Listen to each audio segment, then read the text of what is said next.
José Luis era lo que se llama un hombre de familia. Pese a tener más de 40 años, aún vivía con sus padres. Y su hermana era como él.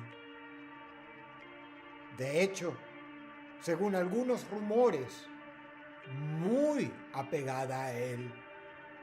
Quizá demasiado.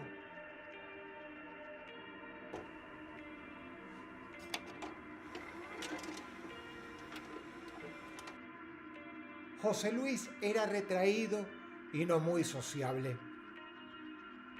Ni él ni sus familiares eran muy dados a hablar con los vecinos de aquel barrio de Castellón, en España.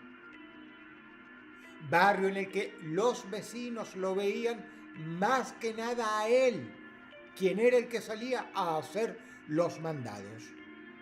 Ocasionalmente su hermana mayor, Pilar, le acompañaba.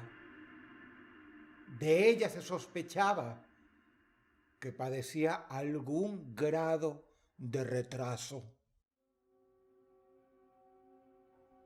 Nunca se le había conocido pareja, ni siquiera amigos. Solo llevaba a su hermana a su lado. Pilar no podía negar su sangre, ya que las pocas veces que bajaba al pueblo era igual de indiferente al mundo y a todo lo que la rodeaba, tomando a José Luis del brazo y ocultando su cara en su hombro si recibía cualquier tipo de mirada. Los 4 integrantes de aquella familia vivían en un edificio apartado de aquella localidad. Se dice que la madre de José Luis y el padre cobraban una pensión con la cual vivían apretadamente todos en familia. José Luis solía cocinar para los 4. Llegaba con los productos del mercado y preparaba el cocido en una enorme olla para enfrentar el invierno. Se sabía, o se comentaba al menos, que como buenos católicos bendecían la mesa antes de comer y, mientras comían, José Luis era el que hablaba más, contándole a sus padres y a su hermana los últimos chismes que traía del pueblo.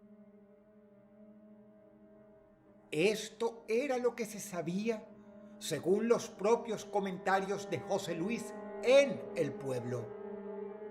Esto y que sus padres siempre le recriminaban el no haberle dado nietos, que deseaban con todas sus fuerzas uno antes de morir. Todo era un poco extraño, pero quizá no había de qué preocuparse. Pero los vecinos de Castellón comenzaban a hacerlo. A los padres de José Luis ya no se les veía y tampoco a la hermana. A decir verdad, al mismísimo José Luis se le veía bajar cada vez menos y cuando lo hacía, aparecía sucio, desgarbado y con un penetrante olor corporal que despertaba muecas en los almacenes y carnicerías que visitaba.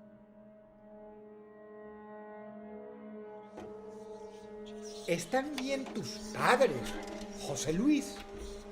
Están bien. Enfadados de que no les doy un nieto, pero más nada. Y la buena gente de Castellón pensaba, ¿estaría bien aquella familia? ¿Necesitaría José Luis ayuda con sus padres ancianos, pero no se atrevía a pedirla? Lo que más les llamaba la atención eran los comentarios del almacenero, que decía que José Luis compraba algunos productos que parecían ser para bebés. Por ejemplo, pañales y aceites corporales. Algunos buscaban una explicación diciendo, Bueno, será para sus padres.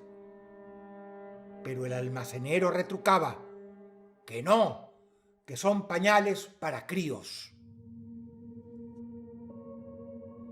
Un día, preocupados, los vecinos concurrieron en grupo a aquel edificio. Golpearon la puerta. Cuando el rostro de José Luis apareció en el umbral, le acompañó un olor fétido que evidenciaba una intensa inmundicia.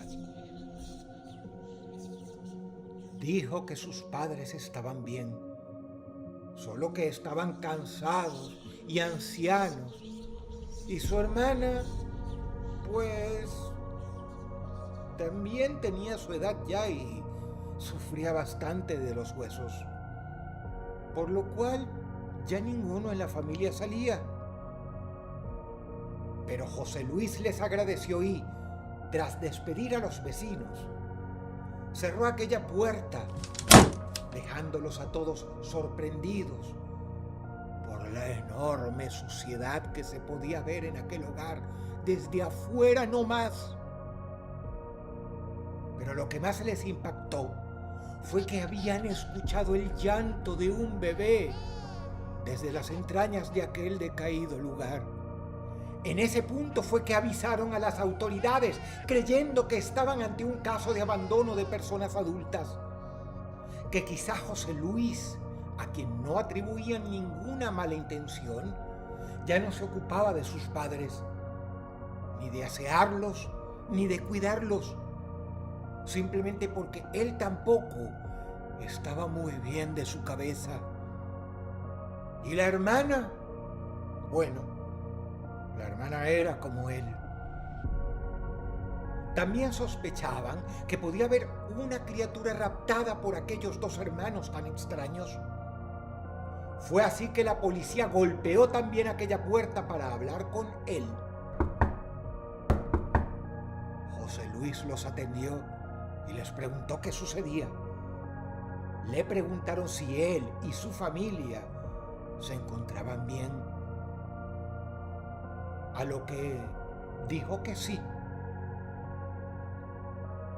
Fue allí que un guardia civil le advirtió que algunos en el pueblo sospechaban que no estaba cuidando bien de sus padres, a lo que José Luis en respuesta se enfureció. ¿Cómo que no cuido a mis padres?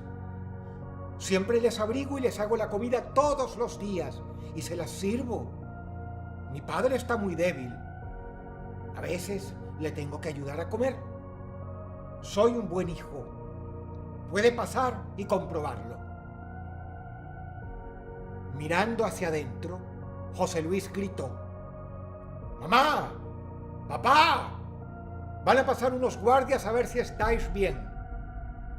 Y tras advertirle a su familia, José Luis hizo pasar a los gendarmes, los cuales, ni bien entrar, descubrieron una escena para el recuerdo.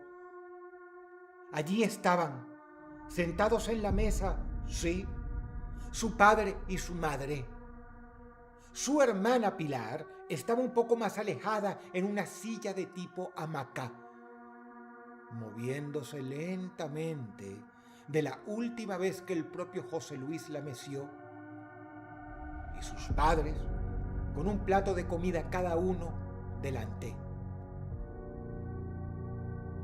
Solo que todos ellos no eran más que restos descompuestos de seres humanos en pleno proceso de esqueletización. Su madre y su padre habían estado descomponiéndose en la vivienda durante años.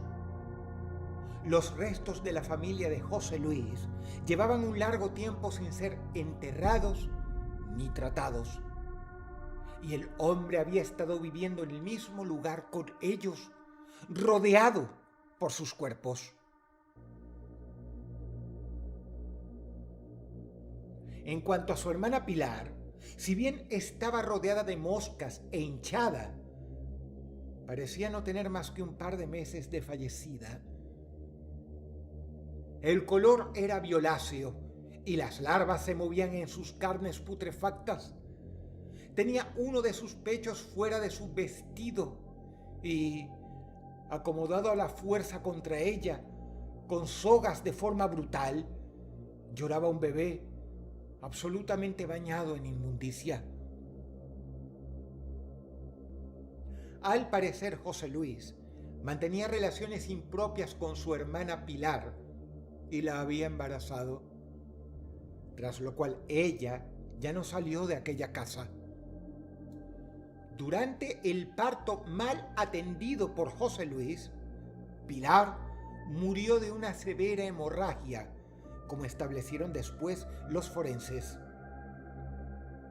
Pero el bebé, por alguna clase de milagro inoportuno, como si fuera un milagro enviado desde el infierno más que desde el cielo, había sobrevivido y sido criado durante meses por su padre y a la vez tío, José Luis, quien obligaba a la criatura, o intentaba al menos, a obligarla a que se alimentara de los pechos del cadáver de su madre.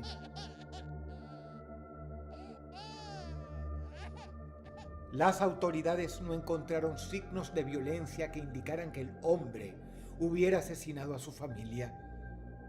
La única violencia detectada fue la ejercida sobre el bebé para atarlo al cadáver de Pilar, su madre.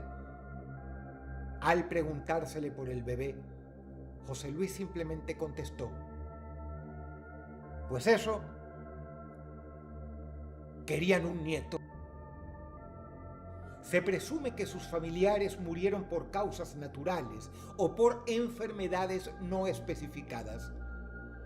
Pero el hombre nunca informó de sus muertes ni solicitó ayuda para ellos. En lugar de enfrentar la muerte de sus seres queridos, parece que José Luis se encerró junto a su hermana en un mundo propio, en el que los cadáveres eran una forma de negación de la muerte. Y así continuó viviendo en pareja con su hermana y a la sombra de los cadáveres de sus padres, hasta que Pilar quedó embarazada y murió durante el parto, pasando a formar parte del elenco cadavérico del lugar.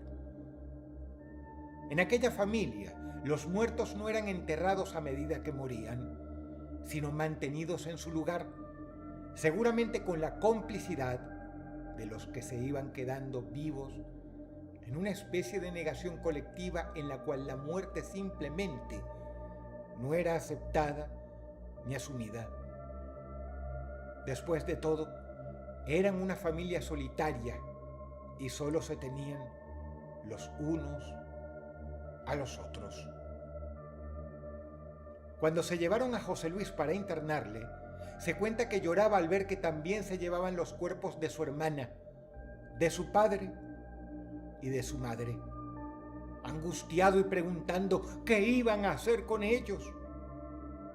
Fue escalofriante escucharle gritar también: «No separéis al niño de su madre», cuando la policía llevó en ambulancia a la criatura que José Luis venía alimentando y criando junto al cadáver descompuesto de su hermana. El bebé terminaría muriendo poco tiempo después y sería enterrado junto al resto de la familia de aquel solitario y perturbado hombre de pueblo. Las autoridades sugirieron que el hombre había sufrido un profundo trastorno psicológico. José Luis no era un psicópata. Aparentemente no podía afrontar la muerte de sus familiares, por lo que recurrieron a un comportamiento de negación extrema, hasta que solo quedó José Luis para mantener la ilusión de vida en aquellos cuerpos descompuestos. Posibles trastornos del estado de ánimo como depresión y el aislamiento social agravaron aún más la situación. Era el año 2015. El caso generó una gran conmoción en una zona rural de España, que quizá algunos reconocerán y a la cual hemos cambiado el nombre, pues leyes locales protegen la identidad de las personas. Pocos años después de su internación, José Luis también fallecería.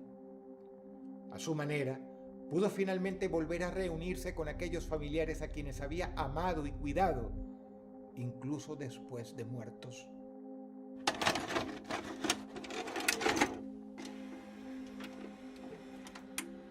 Pero en el pueblo aún recorre un escalofrío por las vértebras de todo aquel que siente el llanto de un bebé al recordar la historia de José Luis, su hermana Pilar y su hijo, producto del incesto,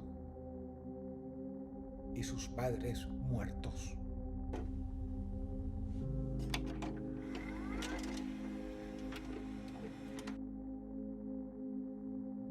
Si el video te gustó, apreciaría mucho que le dieras pulgar arriba. Muchas gracias. Te ha hablado Dross y te deseo buenas noches.